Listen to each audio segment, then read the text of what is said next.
नमस्कार, मैं हूं प्रतिमा पांडे और आप देख रहे हैं V9 न्यूज। देश और दुनिया की तमाम छोटी बड़ी खबरों के साथ चलिए शुरुआत करते हैं खबरों का सिलसिला।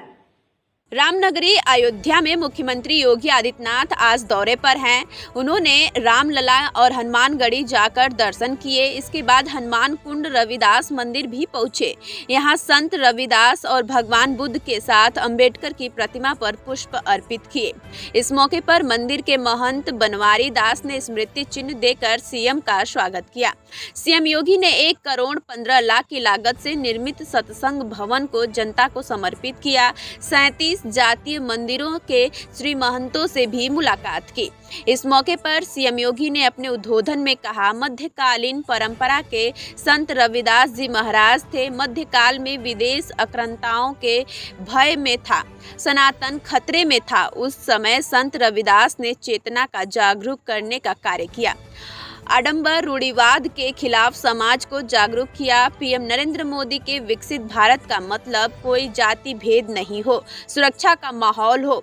उन्होंने कहा, अयोध्या में जिस भी समुदाय का मंदिर हो, वहां का प्राप्त प्रपोजल के आधार पर कायाकल्प करने का कार्य सरकार करेगी। सपा बसपा का नाम लिए बिना कहा पिछली सरकारों ने कोई विकास नहीं किया। आज अयोध्या का विकास हुआ है। देश दुनिया के लोग अयोध्या आना चाहते हैं, देखना चाहते हैं। सरकार की प्राथमिकता सभी को जोड़कर आगे बढ़ाने की है। सभी लोग मिलकर नए भारत और विकसित भारत की परिकल्पना साकार करेंगे। देश पहले, परिवार तब, देश की बात पहले करेंगे। ये अयोध्या जो नई अयोध्या के रूप में आज आई है, राम जी की पेड़ी हो या सरयू मैया के घाट को नए रूप में आज जो देखने का अवसर हमें प्राप्त हो रहा है। यहां पर दीपोत्सव का कार्यक्रम हो या राम नवमी का भव्य आयोजन, यहां पर हनुमत जयंती का कार्यक्रम हो या विभिन्न पर्व और त्योहारों के समय में अयोध्या की देखी जा रही रौनक, जो इसे तीनों लोकों में एक न्यारी के रूप में, प्रथम पुरी के रूप में इसके गौरव को कई गुना बढ़ाने का काम कर रहा है। यह तब हुआ है जब पूरा भारत एक स्वर में, एक दृष्टि से अपने धामों को भव्य स्वरूप देने के लिए उत्सुक दिखाई दिया है। बहनों और भाइयों, आज उसी श्रृंखला का हिस्सा है सदगुरु रविदास जी महाराज में, महाराज के अयोध्या धाम के मंदिर के इस सभागार के लोकार्पण कार्यक्रम के लिए। यहां पर महंत श्री बनवारी पति ब्रह्मचारी जी महाराज ने जो प्रस्ताव दिए थे हम लोगों को, उस प्रस्ताव के अनुसार पर्यटन विभाग से हमने प्राथमिकता के आधार पर इन कार्यक्रमों को आगे बढ़ाने का काम किया।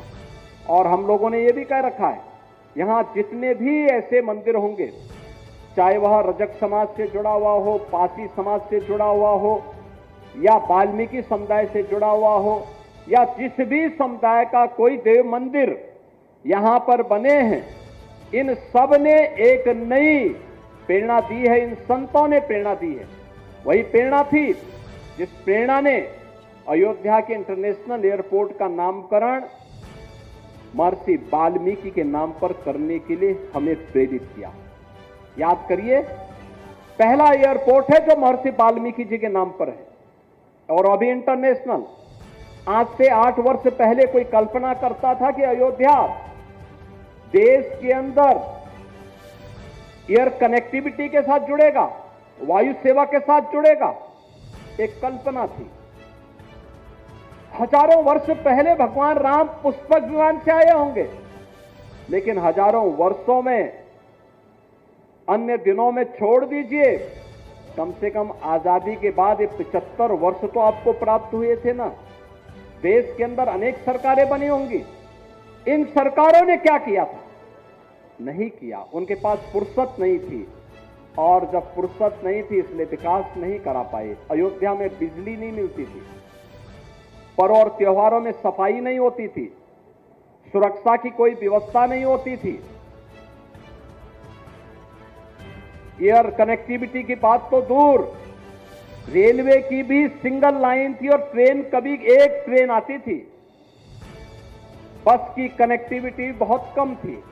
अयोध्या आने का मतलब लोग पूछते थे कि अयोध्या कहाँ है, कैसे जाना है, और आज देश को और दुनिया को अयोध्या का पता पूछने की आवश्यकता नहीं होती है। देश की भी और दुनिया की सबकी निगाहें अयोध्या की तरफ लगती हैं।